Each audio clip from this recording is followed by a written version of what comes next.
হচ্ছে স্মৃতিসৌধে শ্রদ্ধা নিবেদন করতে আসছি আওয়ামী লীগের পক্ষ থেকে। জাতীয় স্মৃতিসৌধে আওয়ামী লীগের পক্ষে শ্রদ্ধা জানাতে এসে স্লোগান দেওয়ার অভিযোগে ৩ সন্তানসহ এক নারীকে আটক করা হয়েছে। মঙ্গলবার বেলা ১১টার দিকে জাতীয় স্মৃতিসৌধের ফোয়ারার সামনে থেকে তাহমিনা আক্তার নামের ওই নারীকে আটক করা হয়। এ সময় তার সঙ্গে থাকা ৩ সন্তানও উপস্থিত ছিল। আটক তাহমিনা গণমাধ্যম কর্মীদের জানান তিনি কুমিল্লার বাসিন্দা এবং বর্তমানে তিনি রাজধানীর লালবাগ এলাকায় বসবাস করেন। আগে সরকারি কর্মচারী হাসপাতালে চাকরি করলেও বর্তমানে তিনি কর্মহীন। তিনি দাবি করেন ৫ আগস্টের পর থেকে তৃণমূল পর্যায়ে আওয়ামী লীগের রাজনীতির সঙ্গে যুক্ত আছেন। তার ভাষ্য অনুযায়ী তিনি সকালে বাসে চড়ে ৩ সন্তানকে সঙ্গে নিয়ে একাই বাংলাদেশ আওয়ামী লীগ ও শেখ হাসিনার পক্ষ থেকে স্মৃতিসৌধে শ্রদ্ধা জানাতে আসেন। এ সময় জয় বাংলা স্লোগান দিলে পুলিশ তাকে আটক করে। সন্তানদের তিনি স্বেচ্ছায় সঙ্গে এনেছেন বলেও জানান।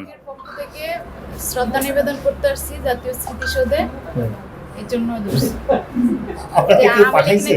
কেউ পাঠায়নি, আমি নিজের ইচ্ছায় আসছি, বাসে করে আসছি। কেউ যদি পাঠাইতো তাহলে আমি গাড়িতে করে কারো সাথে আসতাম। আপনি কোথা থেকে আসছেন? একা একা আসছি, লালবাগ থেকে আসছি। আচ্ছা, আপনার বাসা কই? গ্রামের বাড়ি? গ্রামের বাড়ি কুমিল্লা। এই পতাকাও নিয়ে আসছিলেন না সাথে? আপনি কি ইয়ে করতেন, কোন আওয়ামী লীগের পদে ছিলেন? আওয়ামী লীগের কোনো পদে ছিলাম না। ৫ আগস্টের পরে আমি আওয়ামী লীগ করি, তৃণমূল করি। আপনার নাম আওয়ামী লীগ করেন ৫ আগস্টের পরে? জি। আগে করতেন না? না, কোনো দলের পদবি নাই? পদবিতে নাই। আপনার নাম কি আপা? মোহাম্মদ তাহমিনা। কোথা থেকে আসছেন? আমি লালবাগ থেকে এসেছি। কি করেন আপনি?